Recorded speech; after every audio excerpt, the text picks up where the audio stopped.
قطر میں اسرائیلی حملے کے بعد اسرائیل کا اگلا نشانہ سعودی عرب، مصر یا ترکیہ ہو سکتے ہیں، کیونکہ یہ وہ ممالک ہے جہاں حماس کے رہنما مذاکرات کے لیے آتے جاتے رہتے ہیں، اور اسرائیل واضح الفاظ میں یہ کہہ چکا ہے کہ وہ کسی بھی ایسے ملک کو نشانہ بنائے گا جہاں اس کے دشمن آتے ہیں یا جاتے ہیں۔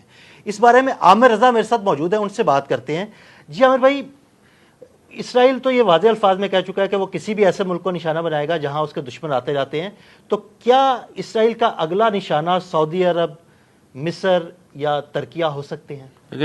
بسم اللہ الرحمن الرحیم۔ پہلے تو دل بھائی یہ طے کرنا باقی ہے کہ اسرائیل کا دشمن کون ہے اور کون نہیں ہے۔ تو آپ کو بھی پتہ ہے اس بات کا کہ اسرائیل خود ایک دشمن ملک ہے جو کہ تمام اسلامی دنیا کے اوپر اس وقت ایک یہ سمجھنا چاہیے کہ ایک عذاب کی طرح سے نازل ہے، اور یہ صرف غزہ پہ نہیں ہے۔ اس نے کل بھی ہم نے آپ سے بات کی تھی تو میں نے آپ سے کہا تھا کہ یہ پچھلے 72 گھنٹوں میں کچھ 6-7 ممالک کے اوپر حملہ کر چکا ہے۔ نام لیتا ہے حماس کا اور کہتا ہے کہ جی حماس جو ہے وہ ہم پر حملہ آور ہے۔ مجھے یہ بتا دیں اسرائیلی کہ کیا غزہ میں یہ حملہ آور ہیں یا حماس ان پر حملہ آور ہے؟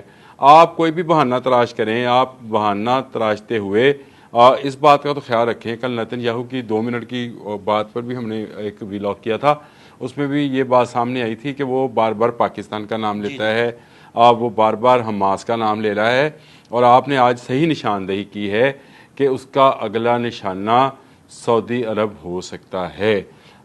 میں نے ڈھکے چھپے الفاظ میں یہ بات کی تھی، آپ کے پاس وہ ضرور نقشہ ہوگا تو اگر اس ویڈیو پر لگانا چاہتے تو لگائیں ضرور، جو نیتن یاہو کا گریٹر اسرائیل کا نقشہ ہے۔ اس میں اگر آپ کہیں تو وہ کہتے ہیں جی کہ مصر بھی ہمارا ہے، اور اس کو جوڑتے ہیں وہ یہودا سے جو حضرت ایوب کے بیٹے تھے، بڑے بیٹے، اور حضرت یوسف علیہ السلام سے، اور کہتے ہیں کہ جی ہم تو ہیں ہی، بنی اسرائیل تو ہے ہی مصر سے، اور مصر سے پھر وہ مدینہ تک آتے ہیں، مدینہ پاک تک۔ اور یہ ان کا پلان آج کا نہیں ہے، یہ پرانا پلان ہے یہودیوں کا، اور ان کو صرف ایک ٹھکانہ چاہیے تھا، ایک ایسی ٹھگیا چاہیے تھا جہاں بیٹھ کر یہ اپنی ساری صہیونی سازشیں جو ہیں اس کو ترتیب دے سکیں۔ تو یہ اس وقت صہیونیت ننگا ناچ ناچ رہی ہے، اور وہ بار بار اس طرح کے پن پوائنٹ کر رہی ہے کہ ان ممالک میں کیا جائے گا جہاں پر حماس کے لوگ موجود ہیں۔ اچھا، مزے کی بات یہ ہے کہ ایک طرف سے امریکہ جو کہ ایک سپر پاور خود کو سمجھتا ہے، وہ حماس سے کہتا ہے کہ میرے ساتھ مذاکرات کریں تاکہ جو یہودی ان کے پاس قید میں ہیں ان کو رہا کیا جا سکے اور امن لایا جا سکے غزہ کے اندر۔ اور دوسری طرف نیتن یاہو 3000 فلیٹس بنانے کا اعلان کرتے ہیں، کہاں پر؟ غزہ میں۔ کن کے لیے؟ اسرائیلیوں کے لیے، اور کہتے ہیں کہ جی غزہ ہمارا ہے۔ یہی وجہ ہے کہ پچھلے کئی دنوں سے وہ ہر بڑی بلڈنگ کو نشانہ بنا رہے ہیں اور اس کو گرا رہے ہیں۔ ہزاروں لوگوں کو شہید کر چکے، اور جنہوں نے ابراہم اکارڈ ان کے ساتھ کر رکھا ہے، یعنی امارات کے لوگ، وہ بھی آج اسرائیل کے ہاتھوں محفوظ نہیں ہیں۔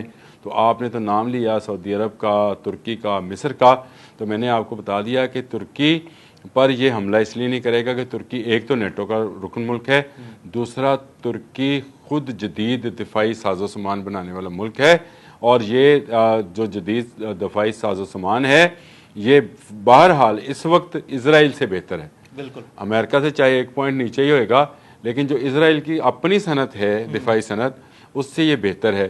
پھر اس کے بعد آ جاتا ہے نمبر، آپ مصر کا نام لے لیں، تو میں نے ایک ویلاگ اس پر کیا تھا کہ مصر پاکستان سے JF-17 تھنڈر جو ہے بلاک 3 وہ لینا چاہ رہا ہے، اور وہ اس کی وجہ یہ تھی کہ جو اس کے پاس 60 کے قریب F-16 ہیں، ایک تو وہ آؤٹ ڈیٹڈ ہوتے چلے جا رہے ہیں، دوسرا وہ ان کو اسرائیل کے خلاف استعمال نہیں کرتا۔ جب عرب اسرائیل وار ہوتی ہے اور اس کے بعد جو معاہدہ ہوا تھا کہ مصر کا دفاع جو ہے وہ امریکہ نے اپنی ذمہ داری لی تھی، تو پھر ان کو اسلحہ ساز و سامان بھی دیا تھا جس میں یہ جہاز بھی شامل تھے، یہ معاہدہ بھی شامل تھا۔ اس وقت جو ہے مصر بہت للچائی ہوئی نظروں کے ساتھ JF-17 تھنڈر بلاک 3 کی طرف دیکھ رہا ہے، کیونکہ اس نے انڈیا کے جو S-400 ہے جو کہ رشین دفاعی سسٹم ہے اس کو تباہ کیا ہے۔ تو اس کا مطلب یہ ہے کہ یہ جہاز جو ہے یہ کسی ملک کے بھی دفاعی سسٹم کو جو ہے بریچ کر سکتا ہے اور اس کو توڑ سکتا ہے۔ پھر آ جائیں ترکی کا میں نے آپ کو بتا دیا۔ پاکستان ایک ایٹمی ملک ہے، پاکستان پر حملہ کرنے سے پہلے وہ کئی بار سوچے گا، اور سعودی عرب ہمارا دل ہے، اس میں کوئی شک نہیں. اور سعودی عرب میں دل بستا ہے. آپ نیتن یاہو جو ہیں شاید ٹیسٹ کر رہا ہے مسلمانوں کی مسلمانیت, لیکن بہت جلد ان کو یہ پتہ چل جائے گا. آج ہے جمعہ, ہفتہ اور اتوار اور پیر کو اجلاس ہونے جا رہا ہے, اور یہ بڑا اجلاس ہے, ہنگامی اجلاس ہے, اور صرف دفاعی نقطہ نگاہ سے اجلاس ہے, جس میں تمام گلف کے ممالک جو ہیں وہ شامل ہیں, اور وہ یہاں پر سر جوڑ کر بیٹھیں گے کہ اسرائیل کی بڑھتی ہوئی جو جارحیت ہے اس کا جواب کیا دینا ہے. تو میرا خیال ہے سعودی عرب پر بھی ابھی حملہ کرنے کا وہ سوچ نہیں سکتا ہے, اور دوسری طرف اگر کہیں تو بہت سارے چھوٹے چھوٹے ملک ہیں جن پر وہ پہلے بھی حملہ کرتا رہا ہے, لیکن اب اگر وہ کسی پر حملہ کرے گا تو مجھے لگتا ہے کہ مصر پہ کرے گا. یہ پتہ نہیں مجھے کیوں ایسی فیلنگز ہے کہ اسرائیل جو ہے وہ پر تول رہا ہے کہ وہ اسرائیل پر کسی طریقے سے حملہ کرے. اصل میں وہ ہم سب کی پوری بحیثیت مسلم امہ کے ہماری اپنی غیرت کو ٹیسٹ کر رہا ہے کہ یہ کہاں تک ریئیکٹ کرتے ہیں. اگر اتوار اور پیر کو ہونے والے اجلاس میں ایک اچھا ریئیکشن جو ہے شو کر دیا جاتا ہے تو میں یہ سمجھتا ہوں یہ بہت ہی بہتر ہوگا تمام مسلم امہ کے لیے. آج جب آپ اور میں بات کر رہے ہیں تو آج قطر کے وزیر اعظم نے ملنا ہے ڈونلڈ ٹرمپ سے, اور ڈونلڈ ٹرمپ کیا کریں گے؟ ڈونلڈ ٹرمپ پہلے سے ایک مجوزہ وہ ابراہم کارڈ جو ہے وہ بنا کر بیٹھے ہوئے ہیں, وہ بھی قطر کو پیش کیا جائے گا کہ آپ بھی اس پر سگنیٹریز ہو جائیں, جو کہ ابھی تک نہیں ہے. امارات ہے, قطر نہیں ہے.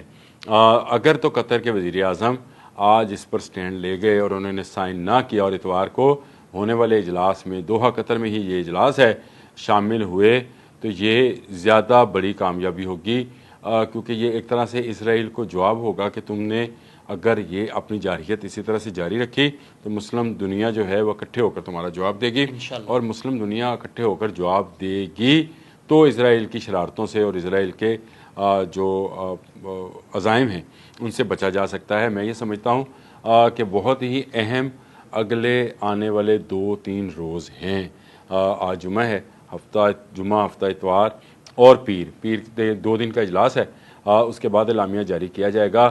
یہ اعلامیہ جو ہے یہ بہت اہم ہوگا دل بھائی. اس میں بہت ساری چیزیں جو ہیں ہمیں بھی واضح ہو جائیں گی, ہم کہاں سٹینڈ کرتے ہیں.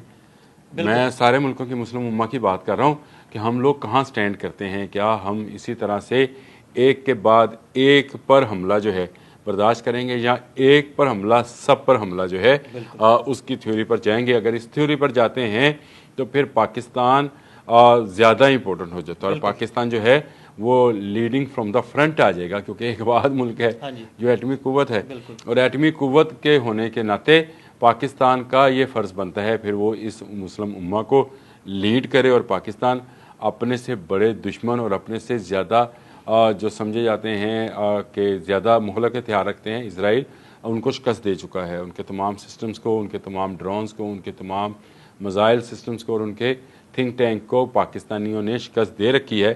تو یہ کوئی بڑی بات نہیں ہے کہ اگر ایک ایسا اعلامیہ تمام عرب ملک مل کر جاری کرتے ہیں اور کہتے ہیں کہ ایک پر حملہ سب پر حملہ, تو اس کے بعد چاہے نیٹو ہو چاہے کوئی بھی ہو وہ کبھی مسلم دنیا کی طرف نہیں دیکھیں گے. اور میرا خیال ہے اب وقت آ گیا ہے کہ یہ جو بات ہے اس کو کر دی جائے اور بمانگیں دوہل کی جائے, نہ صرف اس پلیٹ فارم سے جو کہ GCC کا پلیٹ فارم ہے, گلف کوآپریشن کونسل کا, بلکہ اقوام متحدہ میں بھی اور اس ہنگامی اجلاس کے اعلامیے میں بھی یہ چیزیں آپ کو OIC کی ایون اگر ہوتا ہے تو اس میں بھی, تو آپ کو ہر فورم پر یہ بات کرنی چاہیے, اور یہ بات آپ کریں. مسلم امہ ڈرے نہ اسرائیل سے بالکل بھی, ان کے ساتھ ایک ایٹمی قوت موجود ہے, ان کے پاس ترکی جیسی بڑی فوج موجود ہے جو جدید ہتھیاروں سے لیس ہے. تو میں یہ سمجھتا ہوں کہ اب وقت ہے کہ ہمیں آگے بڑھ کر اسرائیل کے ان عزائم کو جو وہ گریٹر اسرائیل کے نام پر نیتن یاہو پھیلا رہا ہے اس کو ہم جو ہے اس کا خاتمہ کریں. بالکل, بہت شکریہ انور جی. بالکل مسلم امہ آگے بڑھے گی اور پھر یہی ہوگا کہ ایک پر حملہ سب پر حملہ تصور کیا جائے گا. عامر رضا نے بڑی تفصیل کے ساتھ آپ کو بتایا. عدیل احمد اور عامر رضا کو اجازت دیجیے گا. اللہ حافظ. YouTube پر گوگلی نیوز دیکھنے کے لیے youtube.com کی سرچ بار میں googly news T V type کریں. گوگلی نیوز کے پیج پر سرخ رنگ کے سبسکرپشن والے بٹن پر کلک کرنا نہ بھولیے. YouTube پیج پر اپلوڈ ہونے والی ویڈیوز سے باخبر رہنے کے لیے بیل آئیکن پر کلک کیجیے. آپ کو ہر نئی ویڈیو کے بارے میں نوٹیفیکیشن موصول ہو جائے گا.